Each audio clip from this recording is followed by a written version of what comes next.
Revue de presse du mercredi 18 septembre 2024. Bonjour à tous et merci d'avoir pris le rendez-vous. L'athlète béninoise Odile Arwawanou a disparu en France depuis quelques jours et les journaux en parlent. Alerte, Odile Arwawanou portée disparue, titre Matin Libre à sa une. Elle est introuvable depuis le 10 septembre et Info Matin se demande ce qui lui est arrivé. Ce journal indique également que la Fédération béninoise d'athlétisme invite à l'union de prière pour l'athlète. Pour Fraternité, cette disparition est une affaire d'État. Alors, le quotidien appelle à un sursaut patriotique pour Odile Arwawanou. En France, où l'athlète réside, c'est la police qui a signalé sa disparition. Et un appel à témoins est déjà lancé, nous apprend le Télégramme. Dans la fonction publique, un recrutement est lancé au profit du ministère de la Justice. Il s'agit de 140 greffiers qui seront bientôt recrutés, annonce l'Indépendant.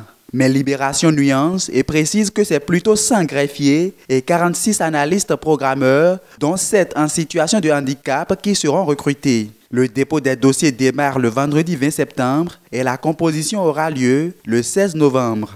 Société à présent, Nord-Sud Quotidien et le Télégramme annoncent l'arrestation de 11 prostituées à Parakou. Elles sont poursuivies pour atteinte à la pudeur et jetées en prison. Mais les interpellations dans leur rang ces derniers jours ne plaisent pas du tout aux travailleuses de sexe et elles n'entendent pas garder le silence. Après l'interpellation et l'incarcération de leurs collègues, colère et menaces des prostituées, titre en manchette l'Informateur. Selon le journal, une association des travailleuses de sexe a décidé de saisir la Brigade des mœurs et Plan Bénin International pour leur défense. En politique, plusieurs questions orales attendent le gouvernement sur la table des députés à l'Assemblée nationale. Et le quotidien Nassiara croit savoir que c'est un panier à crabes difficile à gérer par le président de l'institution. De son côté, Palmarès se préoccupe de la course à la succession de Patrice Talon en 2026 et nous informe que ça cafouille toujours au sein de la majorité. À en croire le journal, toutes les ambitions sont étouffées pour des raisons non élucidées. Par ailleurs, l'Indépendant nous apprend que le code électoral est enfin dans une phase d'appropriation après plusieurs mois de contestation et de recours.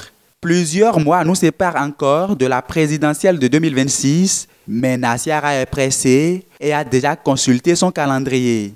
Selon ce journal, nous sommes à 591 jours de la fin du mandat de Talon.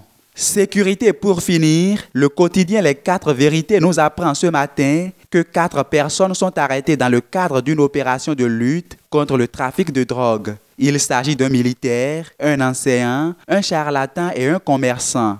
Et c'est ici que s'achève notre tour de l'actualité vue et commentée par les journaux. Bonne journée et rendez-vous demain pour un nouveau numéro.